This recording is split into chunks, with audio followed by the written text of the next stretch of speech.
Welcome all of you guests to the next video of our series The Events of the Day. आज हम एक बहुत ही great dictator and leader के बारे में बात करने जा रहे हैं। Adolf Hitler, person who threatens the whole world with his work and who leads to Second World War.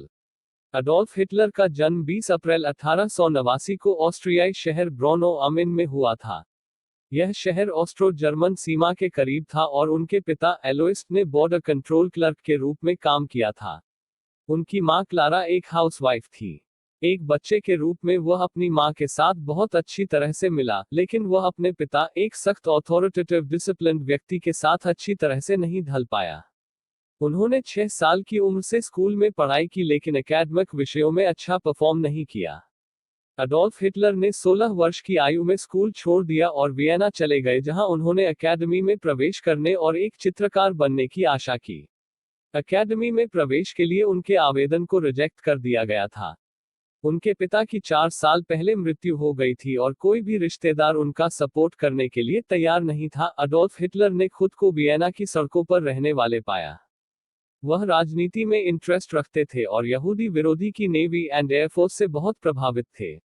1914 में हिटलर जर्मनी की सीमा पार कर गया और 16वीं बवेरियन रिजर्व इन्फेंट्री रेजिमेंट में शामिल हो गया। 1918 में उन्हें अस्थायी रूप से गैस हमले से अंधा कर दिया गया था और युद्ध से बाहर निकाल दिया गया था।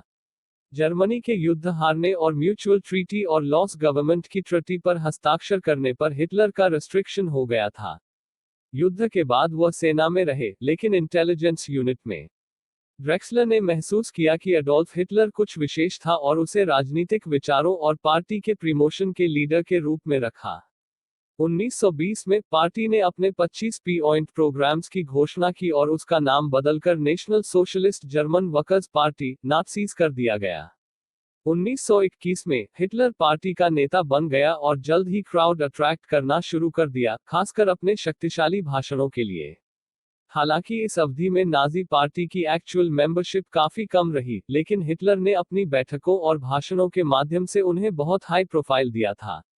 मार्च 1924 में एडोल्फ हिटलर को म्यूनिख पुट्स में अपने हिस्से के लिए कैद कर लिया गया, जो बवेरियन सरकार को उखाड़ फेंकने से फेल हो गया था। ग्रेट डिप्रेशन, जिसने लोगों के जीवन में गिरावट देखी, नाजी पार्टी के लिए समर्थन हासिल करने में मदद की और 1932 तक नाजी पार्टी रेहस्टाग में सबसे बड़ी पार्टी थी, लेकिन उसके पास बहुमत नहीं था।